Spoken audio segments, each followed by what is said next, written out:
For more than a decade, Paul Ajosshi has made Korea his home. And in that time, he's become quite the accomplished actor and power blogger. And today, I've traveled out to explore his neck of the woods.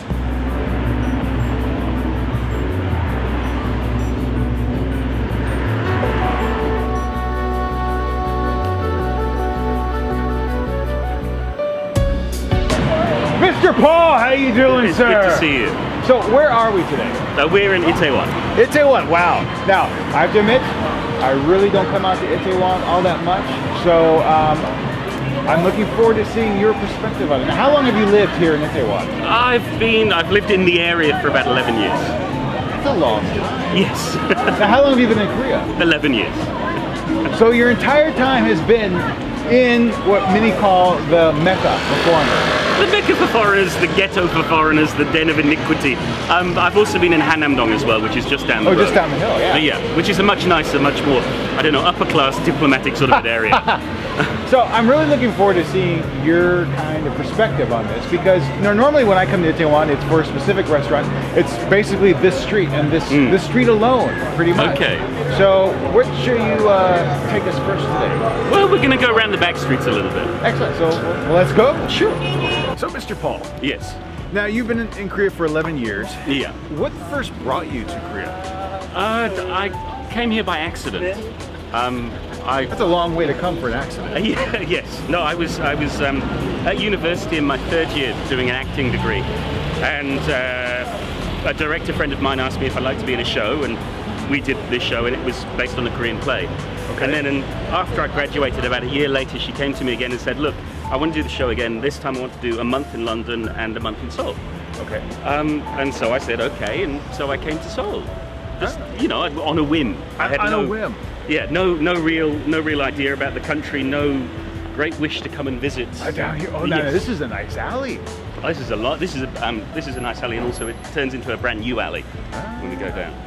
So yeah, so I came for a theatre tour and met my wife and stayed, and that was it. Ah. So have you now? A lot of expats when they come to Korea usually come via the English teaching route.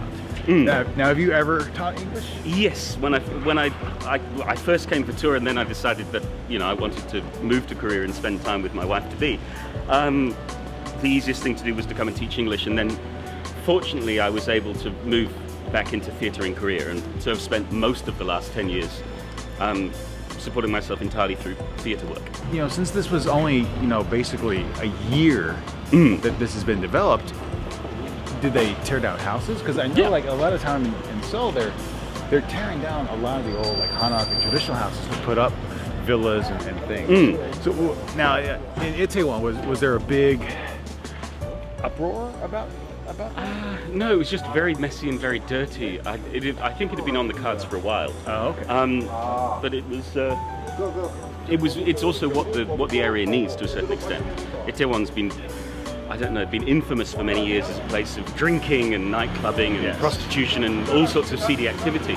And what these new alleys are giving is a new lease of life and a new reason to come to Itaewon. Okay. So that you don't just come to get drunk or to have a fight. You come to, I don't know, go to vintage shops or to have a good meal or go to a nice cafe. Oh, okay. This is the Yongsan-gucheong building, like the Yongsan district office. So it's where all the government offices are. And there's also a brand new theatre, or two theatres, a large one and a small one, in the basement. What kind of shows do they show in the theatre?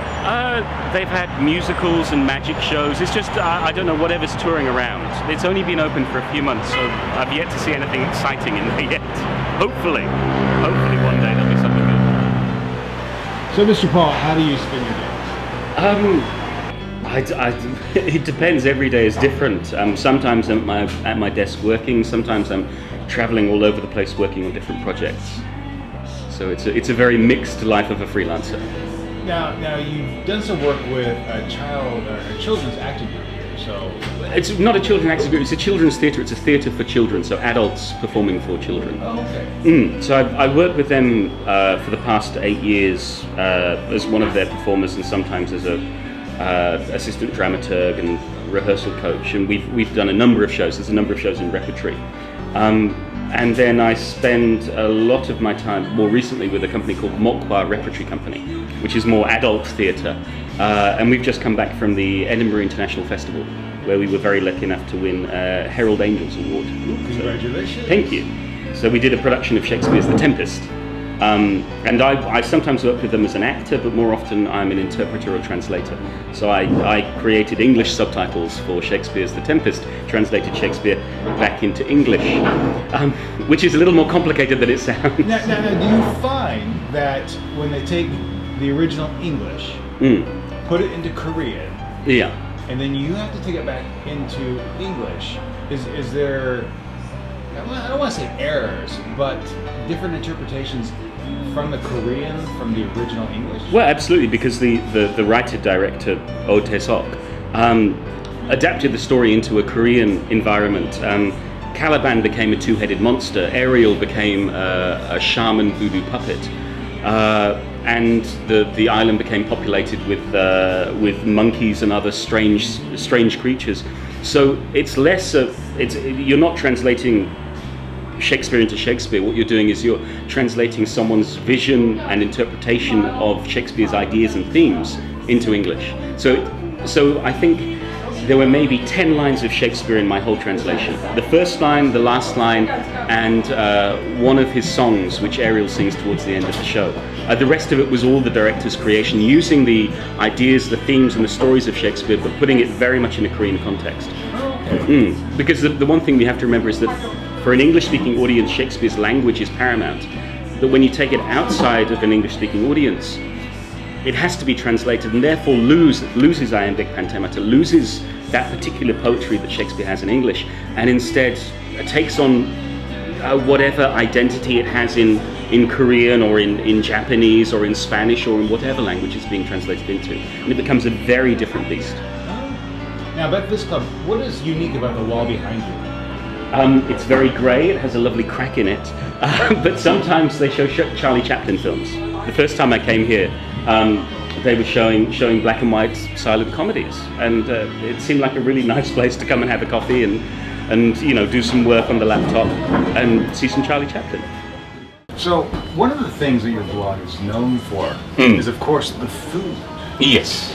So how did you get involved, or what brought you to have such a passion for food? Ever since I was a child, I liked to eat. No, I think there are two kinds of people in the world: those who live to eat and those who eat to live. And I very much live to eat. I love food. I love food in all its forms, in all its glory. And so I guess the blog was about sharing the restaurants that I liked and the interesting dishes that I found in Korea, whether it was Korean food or whether it was global cuisine. So, and this is especially this place, the O Kitchen. I've been blogging about since it first opened, I think back in 2007, 2008. And it's one of my favorite restaurants in Korea, if not my favorite. 고요. 방어, 반새우, 청어, 고등어, 그다음에 가자미입니다. Ah, yeah. 네, 이렇게 보시면 돼요. So you understood that? So you start here, and then you move round to here, to the prawn, over to the European pickled fish, and then move finally to the, it's probably an avocado ceviche, which they do really, really well.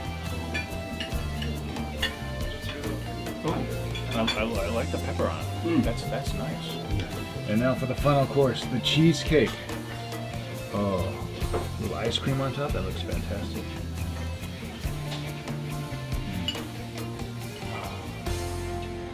That's good. Well, that was a delightful lunch. Thank you. Oh, thank you. Thank you. It was delicious as always there. Now where are we headed now? We were just going to walk along the food street behind the Hamilton Hotel. Woo! Very nice, very nice. And a lot of new construction here. Yes, it's all being redeveloped. It's all changing. With a van up on top. Yeah, I'm not quite sure why. Or how. Magic. It's all magic. Now, as places are redeveloped, do they take it to like a citywide or you know, district area vote to talk about places being torn down, or they just do it? I don't know. I mean, places just seem to pop up. You don't know what's going to happen, and then suddenly you'll see something like this, a flashy little store sign comes up, or as will come up in a minute, there's a little art gallery that just appears. for no rhyme or reason, and then an area becomes more and more popular, and then suddenly gets overtaken.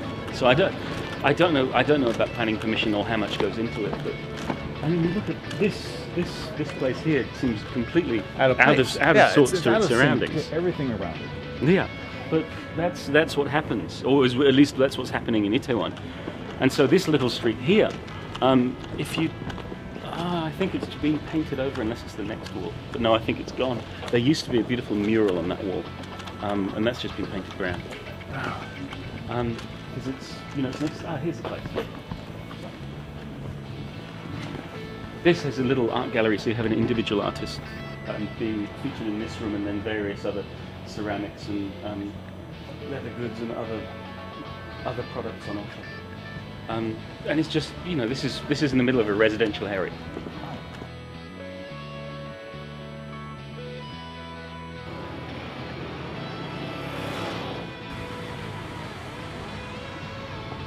So where are we now, Mr. Paul?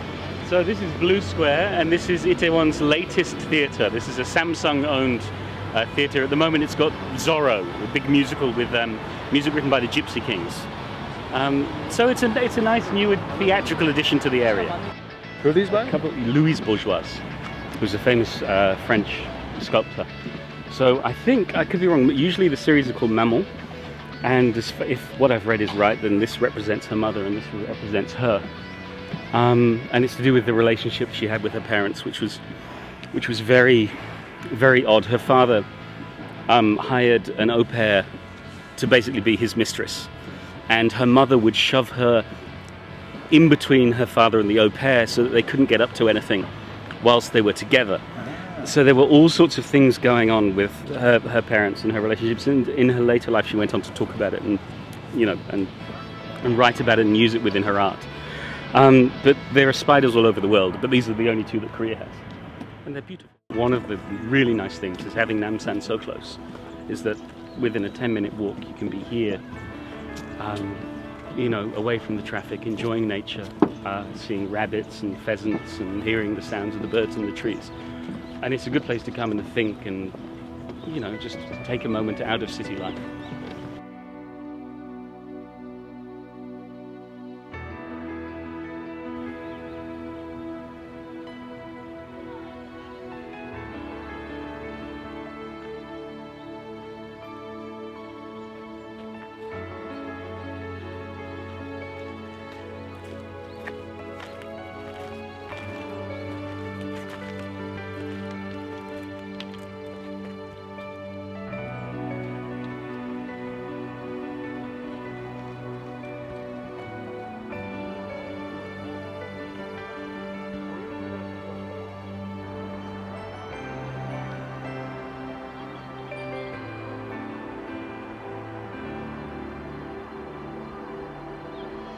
Well, Mr. Paul, thank you very much for showing us around today. Well, it's been my pleasure. Thanks for coming.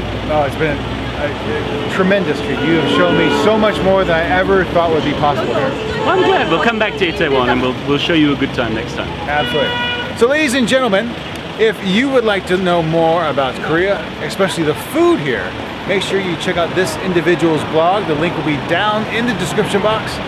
But until next time, Mr. Paul, and to everyone else, we'll see you next time. Goodbye.